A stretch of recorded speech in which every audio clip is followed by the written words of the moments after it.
So we'll talk about, actually, if we could jump into probably the faster one, which is going to be school choice and completion of. Well, do we need to mess with the school choice? So let me just clarify for you. If you look at those two policies, your school choice policy is not actually what needs to change, because that's all mandated by state regulations. And so how you have that set up is fine. What you would want to change, what you need to be looking at and review is actually the other policy that talks about the completion of the school year or senior program by the student who moves out of the district.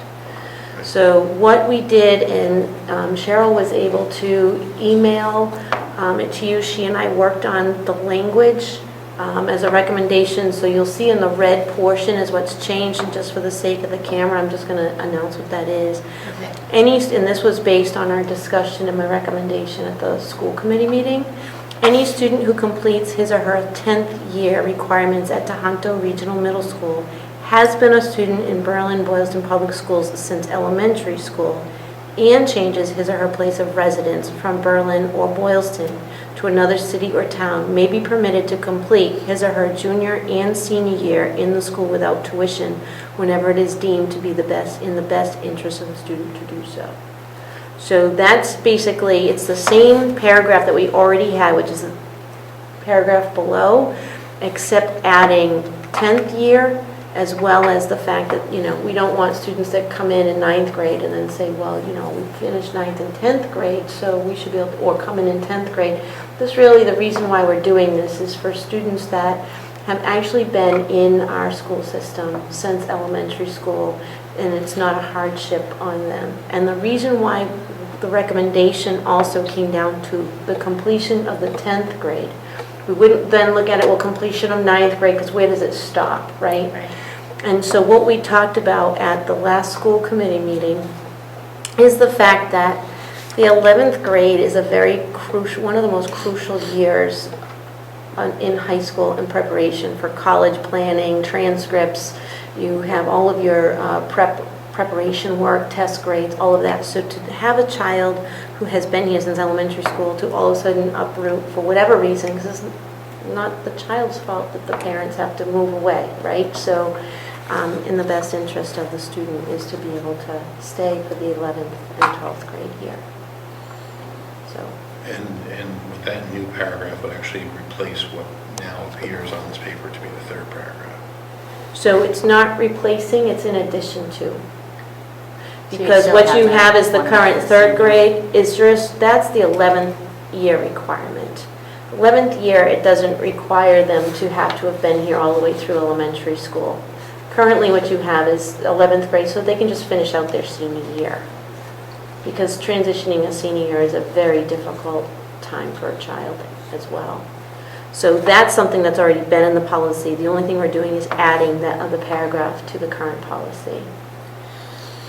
I like how you have it, that stipulation of since elementary school, because, they're going to be a junior, senior without tuition, but their family has been a tax-paying residence for at least 5+ years. Correct. Hi. It's just what we're talking about now, so welcome. So yeah, so really all we're asking is that you just would approve that additional paragraphs. So I'll make a motion to bring policy JFA-BAA modified as presented to the full school committees for approval. I second that. All those in favor? Aye. Aye. Okay. Thank you for working on that. That wording is good. Great. Perfect. Great, thank you. So just for everybody on camera as well as for Ms. Nitty who just arrived, we have recommended to bring to the full committee the change to the current policy JFA-BAA, which is completion of school year or senior programs by a student who moves out of the district. And so this now will go to the full committee on June 17th for final approval. Okay? All right, so now we can go to the policy KF, which has been a policy on community use of school facilities. And this policy we have been working on. And so then Cheryl and I also worked on it and trying to clean it up, because we just had sheet after sheet after sheet, and we said, okay, there's too much A million redundancy. times better. So we just, we said we need to organize this and get it clarified. So the other piece too, school committee doesn't vote on the forms, but we've also included the forms for your review just so that you can see what we'll be doing. A lot of these forms are forms that we've already had either at Tohoto or in our current Berlin Memorial School policy. So we've adopted some of them because we didn't actually have official forms for the Tohoto version. So we've done that and cleared that up. The only thing that I'd like to ask is that when we look at this, just for final discussion, I received from Flyleaf Theater Company, which is a theater company housed in Westboro, a letter basically stating that they would love to, I'm sorry, actually, the theater company, even though their address is Westboro, the theater company itself is based in Berlin. So they would like to be able to participate in being able to use the facility. And I just thought it's perfect timing since we're looking at the use of facilities. What someone like this, what would the impact be on this? And is this the impact we want? And is it, because I do want to respond back to Flyleaf about what our policies are. And I told them that we were in the process of doing a policy upgrade right now and updating it, and that I would give them the updated policy. So they are actually, Angela, I don't know what you know of Flyleaf or the productions. I've seen some of their shows in Berlin. So. And they've actually had them in Berlin previously, is that it? Yes, yes. At the 1870. Okay. They used that space. Oh, okay. I think I remember them rehearsing actually last year. Oh, right, yes, right? that's right. Remember? We had a parent was meeting. it Buzz? I think it was a bus meeting. Right. Yeah. That's right. So it just says here that they would like to explore the participation opportunities that Tohoto students could take advantage of the Flyleaf productions that could be presented in their school, recognizing that there are costs involved in the groups using your performance space. We would anticipate paying for the rental of the space as well as hoping to develop a symbolic relationships with the school. So I think this is a great opportunity to start bringing more of our theater, and when we're looking at chorus and music, it might be a way of having an organization also tie in with what we're trying to develop and promote with the new music program. So, you know, I'm not sure if, do you know, are they're not nonprofit? They're nonprofit. They are. Yes, they're a 501c3. Oh, yeah, they are. Okay, so if that was the case and they were to use this and they were to use our space, I think the impact that you have all worked on, I think is a positive one for them, because they're in our town, in our community, and they're a nonprofit. Right. I think even with someone that's going, I mean, I don't know if their intent is to make this their new home Space. theater, their new space. I will meet Which with in them case and you talk about probably, that. which in case you might consider negotiating. I will work with them on that. I figured I would sit with, I would sit with, it's J. Parker Eldridge. I think his name's John. John, right? yeah. So I would sit with John and Diane and myself, and we would sit together and just talk about what is his plan, what is he hoping to do. But I just thought it was nice that here we are working on the use of facilities, and then I got this invitation to try to collaborate. So, and with the new music teacher and the new chorus teacher we'll have, I will connect them with Flyleaf as well. Well, I think they must have had a positive experience helping with the Bravo production here this spring. Yeah, You know. yeah. Which, did you guys get to go to the, I did. actually I saw you in Lori, I think, right? Yes. Yeah, it was a good little performance. So, anyway, I just wanted to include that, just so that you could see the outreach. Any questions or comments or concerns about anything that we've added or revised here? I have a question. Mm-hmm. I didn't think we were renting the kitchen, and I didn't see it on your list of That's something we fees. talked about. But, yeah, but then it's still here under dining commons, page 4 of 6. It says the dining common may be used without cost by a group renting the kitchen. So I just, Good I'm catch. confused by Yeah, that. we are going to be renting the kitchen. You know what, that is clearly an oversight, so So I appreciate was you wondering looking when at you that. have the things listed, if you're going to rent the kitchen for 75 on that same line, you could Yep. say dining common or kitchen, $75, since the dining common fee will be waived if they're renting the kitchen. Right.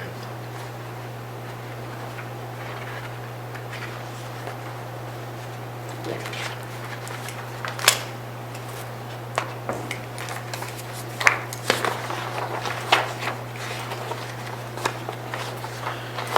So are we looking at the form or at the policy?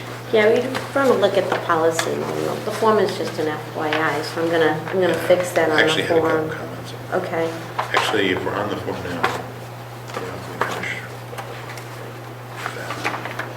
Or you have another comment about the form? I did. My computer, of course, is choosing to be difficult, so it's going to take me a second to bring it back up.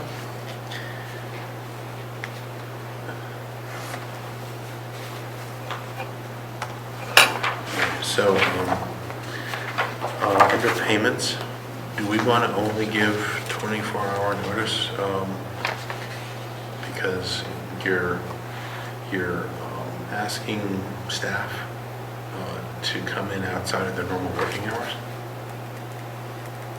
can you just show me where you're referring to? So under payments, the second bullet, it says 24, and I thought that 48 was more appropriate, and that's just an opinion. I don't think that's a change from what we had previously. Well, Let me just look. No, we had, that's what we had previously on the original. That's not we a had change. 48, or we had 24? No, we had 24. Right, We've always- so I'm suggesting that since it refers to school staff who would otherwise be off, Okay. and they're taking extra time out of their personal life to come in. If they're making plans around that, Mhm. it would be kind of nice if they did have 24 hours notice. Sure. And then the other part that was a little bit confusing, and it's probably just clarification, under the fee table, there is an asterisk limited to one consecutive 3-day revenue generating activity or a maximum of 10 individual days. That refers to how often they have to pay the application fee, but that's not related to the fee for the use of the facilities, correct? Correct. And so what we're saying is if they have one 3-day event Mhm. or 10 individual days, then on the next 3-day event or on the 11th individual day, then they have to pay the fee again. That's correct. Because if you have somebody that wants to take, say they want to take it for 5 weekends, I want them to say, well, they've already done an application and they do an application fee, they do it for each 3-day weekend. Or if it's like 3-day over this, activity versus 10 individual days. right, I just think that might get confusing, because depending what type of event it is, if someone wants to, if they have, say, some sort of a sports league, and they want to rent the fields on a number of days during the course of the year, on weekends, versus, say, they have 2 tournaments, they're paying twice for one and once for the other. It's probably not going to come up often, I could see it being doesn't. confusing. yeah, I can see what you're thinking. It doesn't come up often. If you look at the list of how many times we've actually rented out the facility, we really didn't. But if you have somebody like a theater company that's going to do 3 different productions, Yes. they're going to do 3 separate application Makes sense. fees. So that's why you would do that. Fair enough. Or if you're going to have tournaments, that's 2 different tournaments, those are 2 different events. So they would have an application for each one. Fair enough. All That's right. funny, because I completely misunderstood that. I thought that was talking about how often they could use the facility. A year. No, it's the No, application it's the- itself. Yep. All right, that's everything I had on the form. Okay. So we can jump to the policy. Okay. On page 1. On page 1? Yes. If you want me to go, just Just kind a way of of- jump in. Yeah. All right. Page 1, number 5, the second line. It says school personnel exists. I think it's meant to say school property. Because we're talking about wear and tear on school personnel. Let's hope not. That was a good. Then on page 2, under the general conditions, Yep. number 2, I would prefer to use the word ensure instead of see. With C. To ensure. Yeah, a C sounds like Massachusetts English. It kind of is, right? Exactly. For some reason that bothered me. He's becoming Irish. Yes. Going to Ireland too. Yes, that's it. And then, so page 4, under auditorium, number 11, I would like to call out microphones as opposed to mics. I know it sounds picky, but That's perfect. you don't want people misunderstanding what you're talking about. Then under number 13, I just didn't, you just don't know where that's going. So it would probably read a little bit better if we said no sound or light equipment not owned by Tohoto will be permitted to be used in the auditorium. Okay.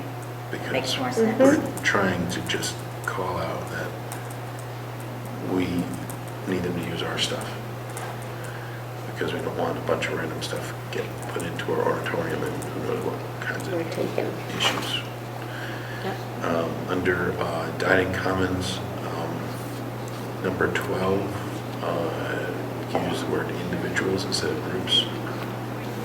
Because you're not necessarily expecting every group that rents the space to have everyone over 18. So can we say renters using?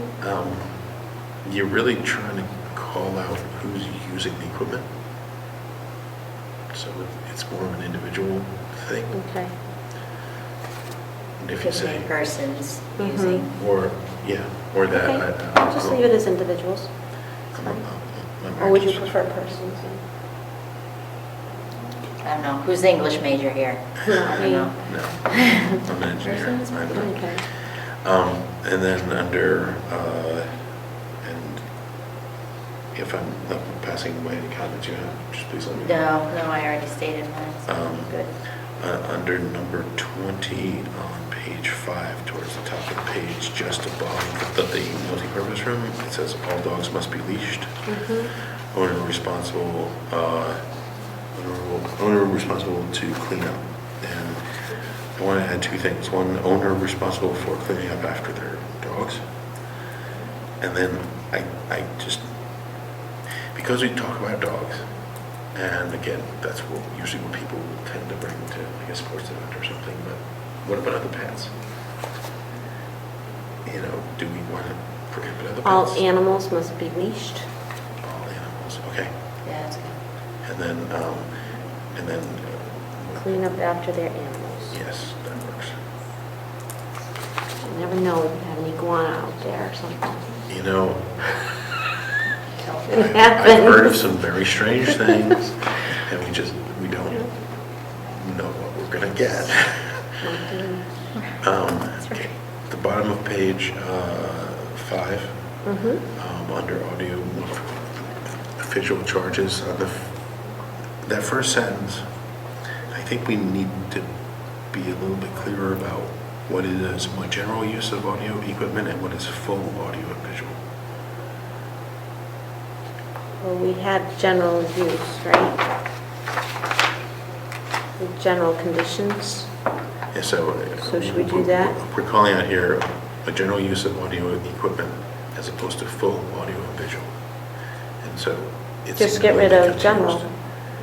Um, For the use of audio equipment in the town. And then the $200 a day is for full. And I think that the bigger challenge I have is with, what does full mean? Well, because general, the first one, $100 a day is if it's just audio. It's $200 a day if it's the audio and the visual, like our screen. Okay, so, so do we just want to say 200 for any visual equipment beyond basic audio? Well, this must be the basic audio, projector, sounds, podium, microphone. Projector is your video. Oh, I was just looking at the fee sheet. So actually, if we just do this, for nonprofit organizations, there's a $100 per day or event charge for the use of audio equipment, and a $200 per day or event charge for audio, for both audio and visual. For both audio and visual equipment. Right. Yeah, that works. That helps to clarify it. And then in several paragraphs below, it kind of hints that that house and work lights are in the $100 bracket, and then there's a technology. There's a $200 plus technology staff fee if it's beyond that. Correct. So I just wanted to make sure that what we set up above that we were just talking about in that other sentence kind of jive and aren't confusing. As I was reading it, it seemed a little bit confusing to me as to exactly what it is they're getting for $100, what it is they're getting for $200.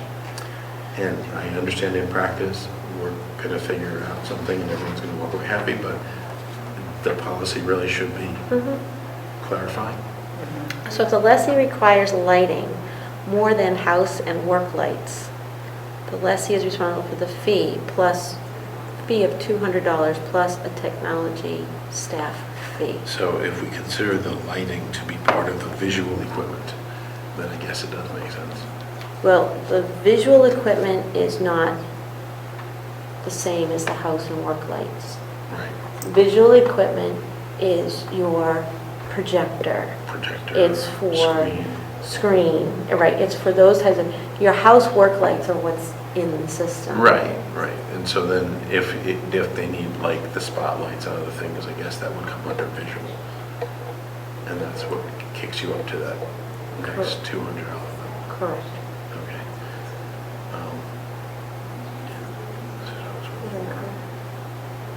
Am I confusing it? It's, no, that actually helps to clarify it for us talking about it. I'm just wondering if we want to. Well, when there's an application fee anyway, when people fill this out, the forms, they usually meet with either Jane, Sue, or Diane anyway. So they go over all of those fees with them when they fill out the application Okay. anyway. As long as we feel it's not going to be confusing in the practice. I don't love how it's worded, but I'm not looking to sleep over it either. I think it could be a little clearer. Yeah, because I think you bring up a good point. If they're going over with Sue, Jane, or Diane, Diane will probably know, but would they know what is meant by this full audio visual? Jane and Sue do because they Okay. work on it already now. They're the ones that have been doing the forms and filling out the applications with people anyway. All right, so, And we also will be working with the new music and chorus teachers in their hire too, to go over all of this, because typically they're the ones that are responsible for those types of things. Because they're part of the performance group. right, that makes sense. Okay, then I guess I'm good. Okay. So So do you want to have a motion that based on the suggestions that you've made? Yes. Then we can make them and I'll send them to both of you either this week or I'd like next to week. move that we take the policy KFT as amended to the full school committees for approval. I second that. Any further discussion? All those in favor? Aye. Okay, yay. Yeah, thank you. Thank you to both of you for all the work you've done this year on the policies, and boy, we revised quite a bit this year. Is that typical? It's more this year than we did last year, for sure. Definitely a lot more, but it's all for the good. And did I get both of you guys? Everything on here, So we need a right? motion Right. to adjourn. So I make a motion, we adjourn the policy subcommittee. Second? All in favor? Aye.